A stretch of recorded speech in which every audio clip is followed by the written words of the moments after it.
Ви благодарам, председателке, за дадениот збор, почитувани претиници, почитувани представници од Комисијата за хартија од вредност.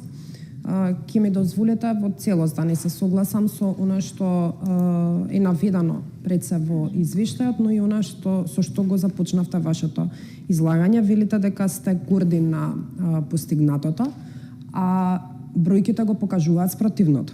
Велите дека е зголемена довербата, јас пак мислам комплетно спротивно, дека довербата во овој систем е комплетно нарушена од причина што чувствувам дека македонскиот пазар некако го нема на мапата на инвестициски фондови.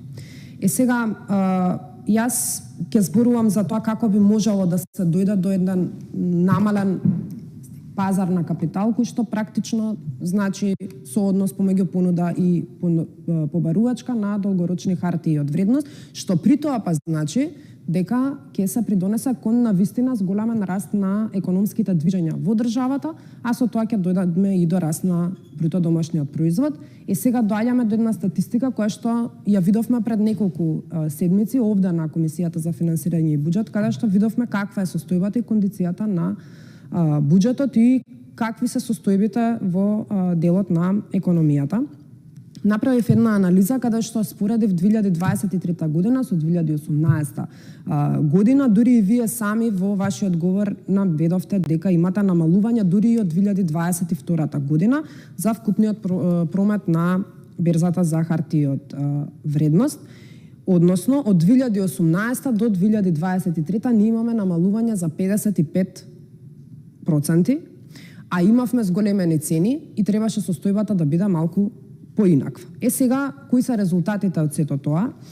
И зошто сето тоа се случило е затоа што ние констатиравме со години наназад дека во Македонија не постои позитивна клима за инвестиции, дека ние имаме состојби на каде што Македонија е невидлива на светската мапа на финансиите и мислам дека состојбите беа навистина загрижувачки во однос на споредбата која што ја правиме, каде што пред 6-7 години имавме пазар каде што во регионот како земја во развој навистина бевме атрактивни. Ќе се задржам уште на една состојба во делот од извештајот каде што е наведено за бројот на трансакции кои што се направени. Исто направи споредба 2023-2018, се вели дека во 2023 година имаме 11.978 трансакции направени на берзата за хартии од вредност и имаме намалување од 50% затоа што во 2018 година имаме 23.932 трансакции.